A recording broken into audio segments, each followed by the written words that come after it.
One morning in July, 1854, a planter named Williamson, living 6 miles from Selma, Alabama, was sitting with his wife and a child on the veranda of his dwelling.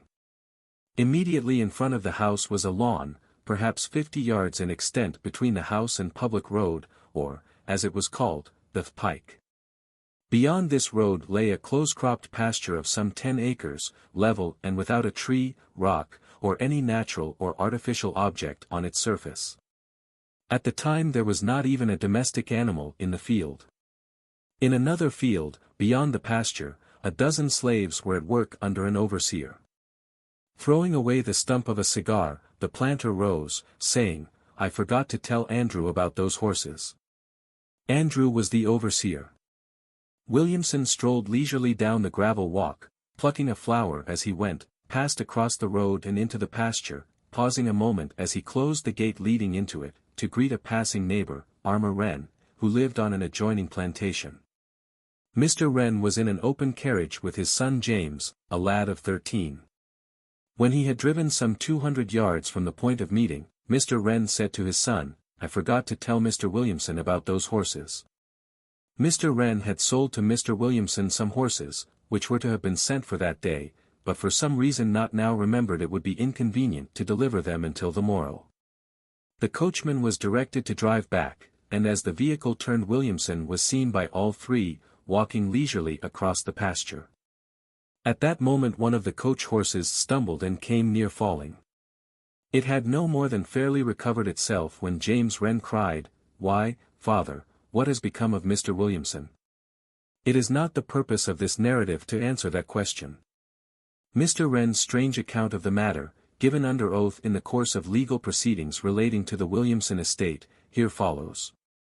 "My son's exclamation caused me to look toward the spot where I had seen the deceased, sick, an instant before, but he was not there, nor was he anywhere visible. I cannot say that at the moment I was greatly startled, or realized the gravity of the occurrence, though I thought it singular. My son, however, was greatly astonished and kept repeating his question in different forms until we arrived at the gate. My black boy Sam was similarly affected, even in a greater degree, but I reckon more by my son's manner than by anything he had himself observed." This sentence in the testimony was stricken out. As we got out of the carriage at the gate of the field, and while Sam was hanging, sick, the team to the fence, Mrs. Williamson, with her child in her arms and followed by several servants, came running down the walk in great excitement, crying, "He is gone, he is gone! Oh God! What an awful thing!" and many other such exclamations, which I do not distinctly recollect. I got from them the impression that they related to something more, than the mere disappearance of her husband, even if that had occurred before her eyes. Her manner was wild, but not more so, I think, than was natural under the circumstances. I have no reason to think she had at that time lost her mind. I have never since seen nor heard of Mr. Williamson. This testimony, as might have been expected, was corroborated in almost every particular by the only other eyewitness, if that is a proper term, the lad James.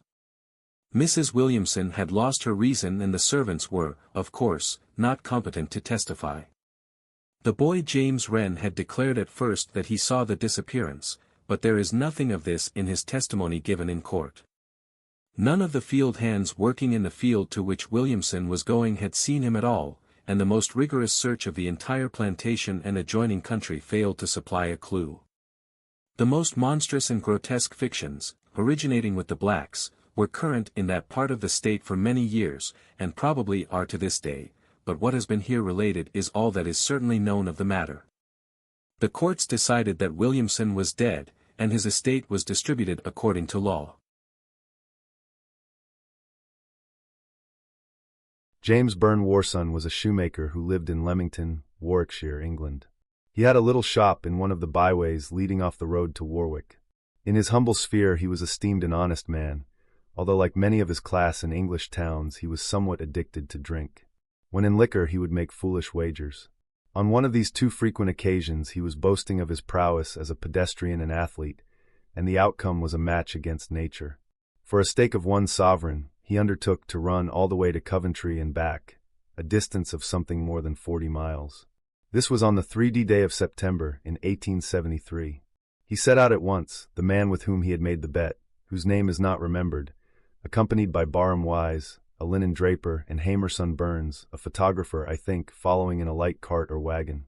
For several miles Worson went on very well, at an easy gait, without apparent fatigue, for he had really great powers of endurance, and was not sufficiently intoxicated to enfeeble them. The three men in the wagon kept a short distance in the rear, giving him occasional friendly chaff or encouragement as the spirit moved them.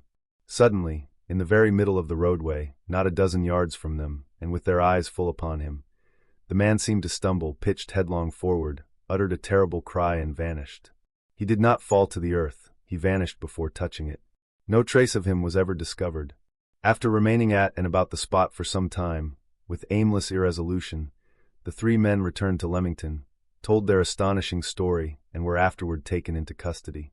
But they were of good standing, had always been considered truthful, were sober at the time of the occurrence, and nothing ever transpired to discredit their sworn account of their extraordinary adventure, concerning the truth of which, nevertheless, public opinion was divided throughout the United Kingdom.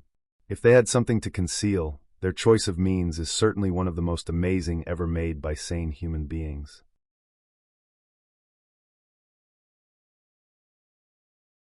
The family of Christian Ashmore consisted of his wife, his mother, two grown daughters, and a son of 16 years. They lived in Troy, New York, were well-to-do, respectable persons, and had many friends, some of whom, reading these lines, will doubtless learn for the first time the extraordinary fate of the young man.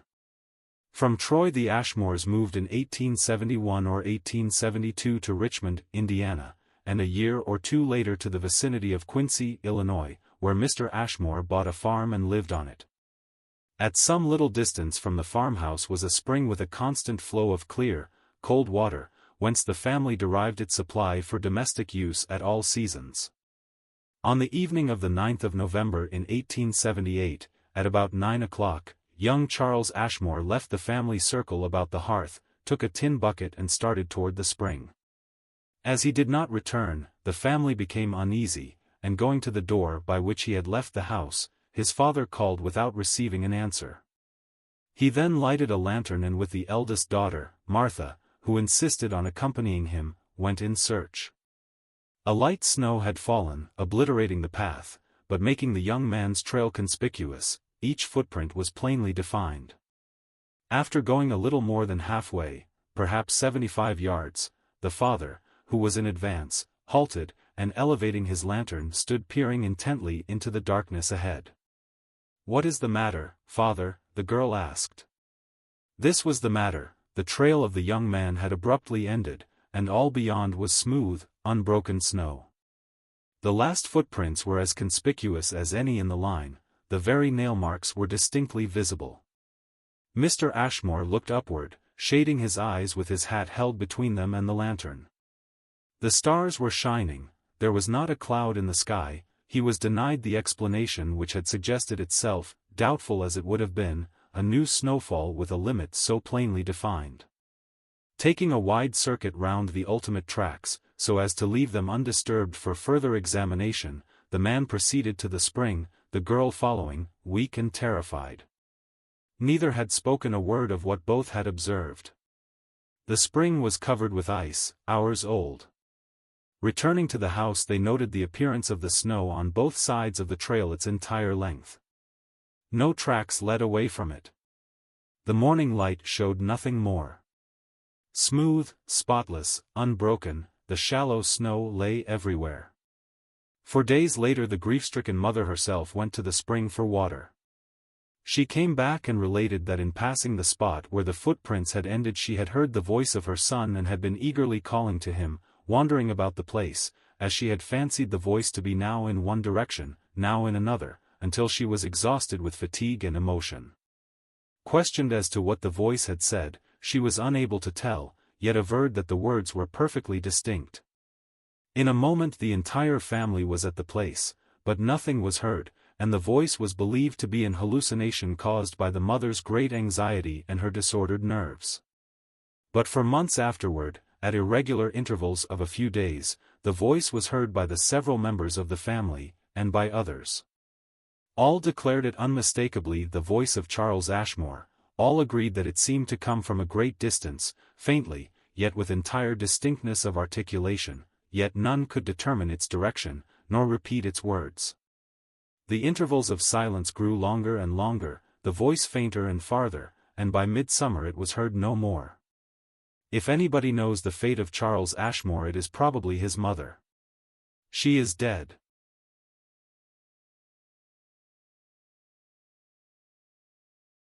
In connection with this subject of mysterious disappearance, of which every memory is stored with abundant example, it is pertinent to note the belief of Dr. Hem, of Leipzig, not by way of explanation, unless the reader may choose to take it so, but because of its intrinsic interest as a singular speculation.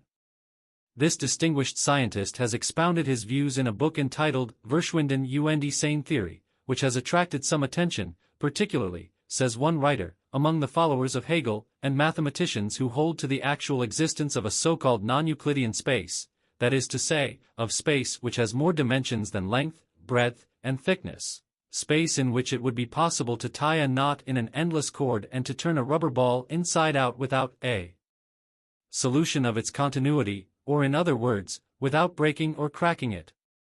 Dr. Hem believes that in the visible world there are void places, vacua, and something more, holes, as it were, through which animate and inanimate objects may fall into the invisible world and be seen and heard no more. The theory is something like this: space is pervaded by luminiferous ether, which is a material thing, as much a substance as air or water, though almost infinitely more attenuated. All force, all forms of energy must be propagated in this, every process must take place in it which takes place at all. But let us suppose that cavities exist in this otherwise universal medium, as caverns exist in the earth, or cells in a Swiss cheese. In such a cavity there would be absolutely nothing. It would be such a vacuum as cannot be artificially produced, for if we pump the air from a receiver there remains the luminiferous ether. Through one of these cavities light could not pass, for there would be nothing to bear it. Sound could not come from it, nothing could be felt in it. It would not have a single one of the conditions necessary to the action of any of our senses. In such a void, in short, nothing whatever could occur. Now, in the words of the writer before quoted, the learned doctor himself nowhere puts it so concisely: a man enclosed in such a closet could neither see nor be seen, neither hear nor be heard, neither feel nor be felt, neither live nor die, for both life and death are processes which can take place only where there is force, and in empty space no force could exist. Are these the awful conditions, some will ask, under which the friends of the lost are to think of them as existing, and doomed forever to exist? Baldly and imperfectly as here stated, Dr. Hem's theory, in so far as it professes to be an adequate explanation of mysterious disappearances, is open to many obvious objections, to fewer as he states it himself in the spacious volubility of his book.